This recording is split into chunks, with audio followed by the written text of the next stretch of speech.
বিকাশ অ্যাপ্লিকেশনের মাধ্যমে হাতে থাকা স্মার্টফোনের মাধ্যমে কিভাবে আপনারা বিদ্যুৎ বিল পরিশোধ করবেন। অনেকের বিকাশ অ্যাকাউন্ট থাকার পরেও কিভাবে বিদ্যুৎ বিল দিতে হয় জানেন না, যার কারণে আপনারা কিন্তু ব্যাংকে গিয়ে অথবা বিকাশ এজেন্টের কাছে গিয়ে বিদ্যুৎ বিল পরিশোধ করতে হয়। আজ আমি আপনাদের সাথে শেয়ার করব আপনারা হাতে থাকা স্মার্টফোন দিয়ে বিদ্যুৎ বিল কিভাবে আপনারা পরিশোধ করবেন। তার জন্য আপনাকে কি করতে হবে, প্রথমে বিকাশ অ্যাপ্লিকেশনটিকে ওপেন করে নিতে হবে। আমি বিকাশ অ্যাপ্লিকেশনটিকে ওপেন করে নিচ্ছি। বিকাশ অ্যাপ্লিকেশনটি ওপেন হওয়ার পরে এই পেজটিতে আসার পরে আপনারা যদি এই অ্যাপ্লিকেশনটিকে ইংলিশ এবং বাংলা ব্যবহার করতে চান তাহলে আপনারা অবশ্যই এই ইংলিশ এবং বাংলাতে ট্যাপ করে ইংলিশ বাংলা করে নিতে পারেন। আমার এখানে কিন্তু এখন বর্তমানে বাংলা আছে, আমি বাংলা রেখে দিলাম। দেওয়ার পরে এখানে আমার বিকাশ অ্যাকাউন্ট নাম্বারটি দেখাচ্ছে, আর এখানে কিন্তু বিকাশের পিন কাউন্টটি দিয়ে আমাকে কিন্তু বিকাশ লগ ইন করে নিতে হবে। আমি পিন কোডটি বসিয়ে নিচ্ছি। পিন কোডটি বসে আমি কি করব, এই পরবর্তী এই অপশানটির উপর আমি ট্যাপ করে দিব। এই অপশানটির উপর ট্যাপ করে দেওয়ার পরে আমার নতুন আরেকটি ইন্টারফেস ওপেন হবে। দেখেন আমার এই ইন্টারফেসটা ওপেন হয়ে গেল। ওপেন হওয়ার পরে আমি কি করব, প্রথমে দেখে নিব আমার ব্যালেন্সটি ঠিক আছে কিনা। এই ব্যালেন্স দেখুন, এখানে আমি ট্যাপ করে আমি কি করব, ব্যালেন্স দেখে নিতে হবে। কারণ আমি বিদ্যুৎ বিল পরিশোধ করতে হলে অবশ্যই আমার বিকাশ বিল যতটুকু বিকাশ বিদ্যুৎ বিল আসবে তার চেয়ে বেশি পরিমাণ টাকা থাকতে হবে, তাহলে কিন্তু আমি বিকাশ বিলটি পরিশোধ করতে পারবো। এখানে লেখা আছে পে বিল, এই পে বিলের উপর আমি ট্যাপ করে দিব। পে বিলের উপর ট্যাপ করে দেওয়ার পর নতুন আরেকটি ইন্টারফেস ওপেন হলো। ওপেন হওয়ার পর আমি স্ক্রল ডাউন করি না, নিচে একটু নিচে চলে যাবো। তারপর দেখেন এখানে বিদ্যুৎ বিল, গ্যাস বিল, পানি, ইন্টারনেট, টেলিফোন বিভিন্ন বিল দেওয়া যাবে। আমি যেহেতু বিদ্যুৎ বিল দিব যার জন্য আমি বিদ্যুৎ অপশানটির উপর ট্যাপ করে দিব। ট্যাপ করে দেওয়ার পর আমি স্ক্রল ডাউন করে চলে যাব নিচে। দেখেন এখানে কি পল্লী বিদ্যুৎ প্রিপেড আছে, পল্লী বিদ্যুৎ পোস্টপেড আছে, আরও অনেকগুলা কোম্পানি আছে। যারা শহরে থাকেন তারা এই কোম্পানিগুলো খুঁজে পেতে পারেন। আমি যেহেতু গ্রামে বিল পরিশোধ করব, পল্লী বিদ্যুতের বিল পরিশোধ করব, যার জন্য আমি 2 নম্বর অপশানটি সিলেক্ট করব।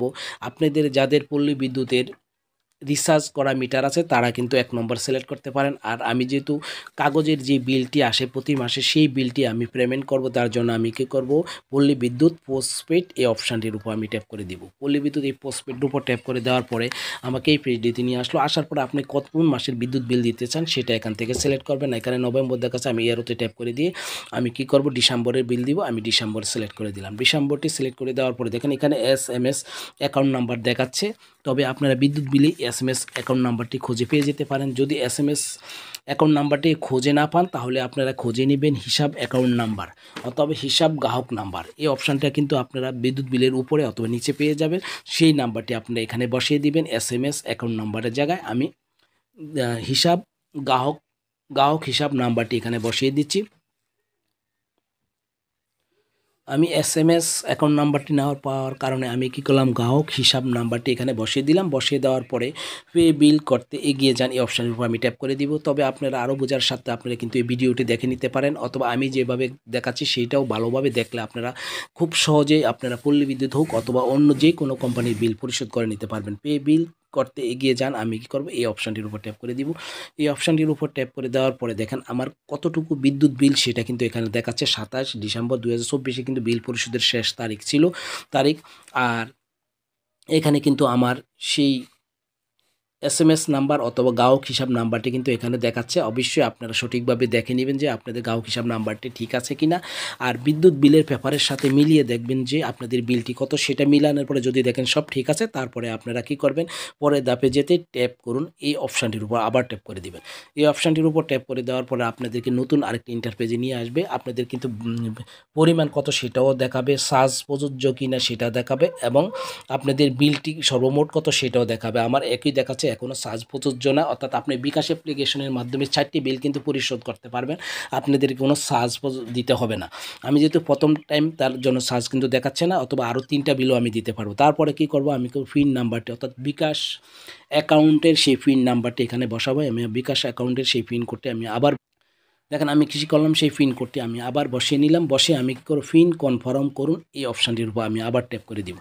এই অপশানটির উপর ট্যাপ করে দেওয়ার পরে দেখেন এখানে কিন্তু আমার কত টাকা বিল আর কত টাকা আমার ব্যালেন্স আছে সেটা কিন্তু এখানে দেখাচ্ছে। আর বিল অ্যাকাউন্ট নাম্বারটিও কিন্তু এখানে দেখাচ্ছে। সেটা হলো এখানে দেখাচ্ছে বিল অ্যাকাউন্ট নাম্বার, আর আমি কিন্তু এখানে বিল অ্যাকাউন্ট নাম্বার পাইনি, আমি পেয়েছি হিসাব গ্রাহক নাম্বার সেটা, অথবা SMS নাম্বার যেটি হোক, 3টা যে কোনো একটা এখানে বসালে হবে। আমি যেহেতু সেটি দেখাচ্ছে, দেখানোর পরে আমি কি করব দেখেন, আমি পে বিল করতে ট্যাপ করে ধরে রাখুন। আমি এখন কনফার্ম, আমি যেহেতু বিলটি পরিশোধ করব, যার জন্য আমি কি করব, এই ফাঁকের মতো যে আইকনটি দেখা যাচ্ছে এখানে আমি কি করব, ট্যাপ করে রাখবো।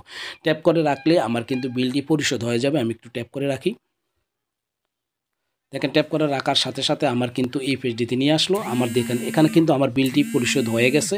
এখানে কিন্তু আমার দেখেন একটা এসএমএস মেসেজ চলে আসছে। দেখেন এখানে কিন্তু একটা মেসেজ চলে আসছে। তারপরে পরবর্তী স্টেপের জন্য আমি কি করব, এই অপশানটির উপর আমি আবার একটা ট্যাপ করে দিব। এই পেজটিতে আসার পরে দেখেন এখানে লেখা আছে বিল রিসিট বুঝে নিন। আপনি যে বিলটি পরিশোধ করছেন সেটা রিসিটটি আপনাকে বুঝে নেওয়ার জন্য বলছে। আর এখানে কিন্তু এসএমএস নাম্বারটি দেখাচ্ছে, অর্থাৎ গ্রাহক হিসাব নাম্বারটি এখানে দেখাচ্ছে। এখানে রিসিট ডাউনলোড করুন, এখানে কিন্তু লেখা আছে রিসিট ডাউনলোড করুন। আপনি কি করুন, এই রিসিট ডাউনলোড করুন, এখানে আপনি ট্যাপ করে দিবেন। এখানে ট্যাপ করে দিয়ে আপনাকে কিন্তু দেখেন এই পেজটিতে নিয়ে আসলো। আসার পরে আপনি কি করবেন, এটাতে ট্যাপ করে দিন। এটা ট্যাপ করে দিয়ে আপনারা কিন্তু রিসিটটি ডাউনলোড করে নিতে হবে। আমার একটু অপেক্ষা করতে হবে। দেখেন আমাকে এই পেজটিতে নিয়ে আসলো। এই হলো আমার বিদ্যুৎ বিলের রিসিটটি। এখানে কিন্তু দেখাচ্ছে আমি এটাকে স্ক্রিনশট দিয়ে নিয়েছি। তারপরে আমি এটাকে ডাউনলোড করার জন্য আমি এরোতে ট্যাপ করে দিব। তো ট্যাপ করে দেওয়ার পরে দেখেন এখানে সেভ দেখাচ্ছে, আমি সেভে ট্যাপ করে দিব। সেভে ট্যাপ করে দেওয়ার পরে আমার এটা কিন্তু এখন ডাউনলোড হয়ে গেছে। পরবর্তী কোনো যদি সমস্যা হয় তাহলে আমি এই রিসিটটি দেখালেই কিন্তু আমি কনফার্ম, তারা বুঝে নেবে যে আমি সত্যি বিদ্যুৎ বিলটি দিয়েছি। এইভাবে আপনারা বিকাশ অ্যাপ্লিকেশনের মাধ্যমে খুব সহজে বিদ্যুৎ বিলটি পরিশোধ করে নিতে পারবেন। আমার এই ভিডিওটি দেখে যদি আপনাদের বিদ্যুৎ পরিবারের উপকার হয়, ভালো লাগে, তাহলে অবশ্যই আমার অনুরোধ থাকবে, আমার ভিডিওটি যদি আমার ইউটিউব চ্যানেলে দেখে থাকেন তাহলে অবশ্যই ইউটিউব চ্যানেলটিকে সাবস্ক্রাইব করে রাখবেন এই ধরনের হেল্পফুল ভিডিও পাওয়ার জন্য। আর ভিডিওটি যদি আমার ফেসবুক পেজে দেখে থাকেন অবশ্যই ফেসবুক পেজটি ফলো দিয়ে রাখবেন। ভিডিওটি অবশ্যই টাইমলাইনে শেয়ার করে রাখবেন, পরবর্তীতে আপনাদের অনেক কাজে আসতে পারে।